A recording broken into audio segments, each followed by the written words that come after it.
லக்னத்திலிருந்து 12 பாவங்கள். ஒவ்வொரு பாவங்களும் நம்மளுடைய வாழ்க்கையில் இருக்கக்கூடிய உறவுகளும், தந்தை, கணவன், மனைவி, பிள்ளைகள், நம்ம லக்னம். இந்த லக்னம் நல்ல ஒரு பலத்தோட நல்ல அமைப்பில் இருக்கும் பொழுது நம்மளுடைய மற்ற பாவங்கள் எந்த அளவுக்கு பிரச்சனையாக இருந்தாலும் இந்த உலகத்தில் நமக்கு வரக்கூடிய சோதனைகளும் கஷ்டங்களையும் மிக அழகாக எளிதாக கடந்து விடுகிறோம்.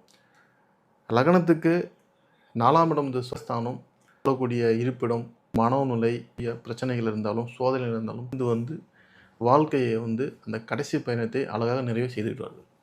5ஆம் இடம் பூர்வ புண்ணியஸ்தானம், நம்முடைய தாத்தா, நம்முடைய வர பிள்ளைகள், பேர குழந்தைகள், இவை அனைத்தையுமே 5ஆம் இடம் சுட்டி காட்டக்கூடிய பாவங்கள். இப்படி 7ஆம் இடம் நம்மளுடைய வரக்கூடிய கணவர், மனைவி, நம்முடைய நட்புகள், நம்ம இந்த உலகத்தில் யாரெல்லாம் சந்திக்கிறோமோ அனைவருமே 7ஆம் இடம் தான்.